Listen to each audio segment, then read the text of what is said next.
साथियों नमस्कार। साथियों जैसा कि आप जानते हो अभी अप्रैल की लू की शुरुआत है। अप्रैल महीने में चलने वाली जो लू होती है उसकी अब शुरुआती अवस्था है।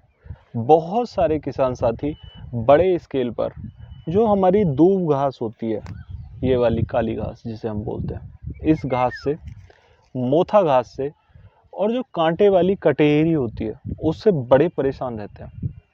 उनके खेतों में ये एक ऐसा खरपतवार हो गया है जिसका कोई अंत नज़र नहीं आता। और अगर हम उसे ख़त्म करने का प्रयास भी करते हैं कि हमने आंधी लगा दी, यानी ग्लाइफोसेट का उपयोग कर लिया या मतलब दूसरे कोई भी खरपतवार नाशक का उपयोग किया, तो उनसे हमारी फसल में सीधे सीधे इफेक्ट देखने को मिलता है। आप भलीभांति जानते हो ये बात। साथियों, आज की वीडियो का मेरा मकसद है कि आपको मोथा घास या दूब घास को ख़त्म करने के कुछ ऐसे मैं पॉइंट बताऊं जिनके माध्यम से आप इसे स्वतः ही ख़त्म कर पाओ और बड़े आसानी से इसे ख़त्म कर सकते हो।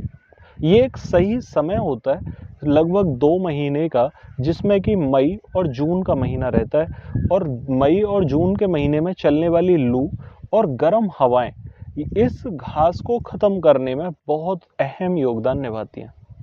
कारण क्या होता है कि जिस मिट्टी के अंदर, सपोज करो इस मिट्टी के अंदर हमारी दूब घास है, ठीक है, दूब घास हो या फिर मोथा घास हो, दूब घास की जितनी भी गांठें होती हैं, छोटी छोटी गांठें, ये वाली गांठें, इन गांठों से ये फुटान लेती है।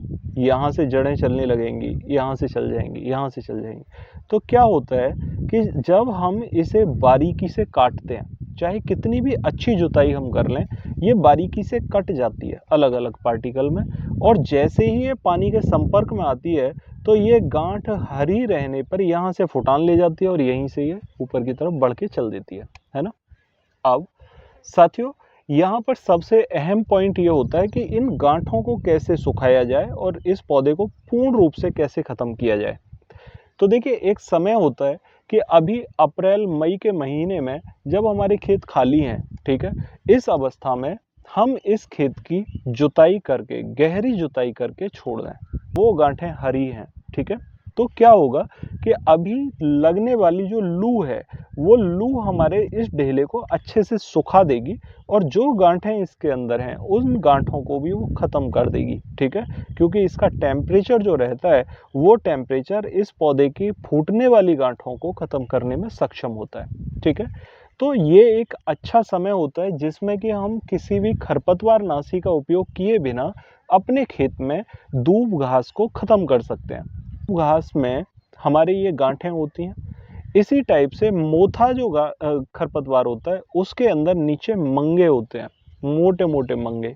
अब वो हमारे खेत में जो जुताई का एरिया होता है उस एरिया तक मंगे नहीं रखता, वो नीचे उसके मंगे होते हैं। और उन मंगे के ऊपर जो जुताई वाला एरिया है उसमें सिर्फ पौधा रहता है। उस पौधे को हम बार बार निराई के समय काटते रहते हैं लेकिन वो ख़त्म नहीं होता। उसके पीछे का कारण होता है कि उसके मंगे जमे हुए होते हैं ढेलों के अंदर। मंगा जब भी ढेले के अंदर होगा और पानी के संपर्क में आएगा, नमी उसको मिलेगी तो वो वहीं से फुटान लेके ऊपर चल देगा। इस प्रक्रिया में मोथा कभी भी खरपतवार ख़त्म नहीं हो पाता, मोथा खरपतवार इसमें ख़त्म नहीं होता, ठीक है।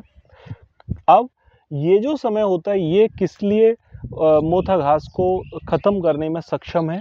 ये सिर्फ और सिर्फ गर्मी में चलने वाली जो लू होती है उस लू से अगर गहरी जुताई हम कर देते हैं तो ढेलों के अंदर जितना भी मंगा होता है वो मंगा सूख जाता है। आपने देखा भी होगा कि मोथा घास का जो मंगा होता है वो मंगा जब हम बरसात ऋतु में देखते हैं तो वो फूल जाता है क्योंकि वो फुटान लेने के लिए होता है, उसमें पानी होता है, नमी होती है। लेकिन जब वो गर्मी में लू के संपर्क में आता है तो वो मंगा सूख जाता है पूरी तरह से। साथियों, ये एक तरीका है जिसमें कि हम एक जुताई करके अपनी घास को, खरपतवार को ख़त्म कर सकते हैं। दूसरा ये कि 8 से 10 दिन के बाद हम उसी खेत में जुते हुए में दोबारा से एक जुताई निकालें, ठीक है। उससे क्या होता है कि सपोज करो ढेले का ये जो पार्ट है, ये पार्ट हमारा सूख चुका है, अंदर उसमें नमी है, तो उस पार्ट को भी जब हम जुताई करेंगे वो पार्ट ऊपर आ जाता है और वहाँ से भी मंगा हमारा सूख जाता है। इस तरीके से हम किसी भी ग्लाइफोसेट जैसी दवा का यूज़ ना करके अपने खेत को नेचुरल तरीके से खरपतवारों से मुक्त कर सकते हैं। और इन 2 महीनों का जो समय है, ये समय हमारे लिए सबसे महत्वपूर्ण है। साथियों, इस तरीके से अगर हम खरपतवार को ख़त्म करेंगे तो हमारे खेत में हानिकारक खरपतवारनाशी का उपयोग होने से बच जाएगा और हमारे खेत में स्वतः ही खरपतवार खत्म हो जाएगा। आशा करता हूँ आप मेरी बात समझ पाए होंगे और इस समय का उपयोग, क्योंकि ये एक महत्वपूर्ण समय होता है, खेत खाली है, इस समय का उपयोग करके आप अच्छे रिजल्ट ले सकते हैं। ठीक है, मिलते हैं फिर अगली वीडियो में। तब तक के लिए नमस्कार किसान साथियों।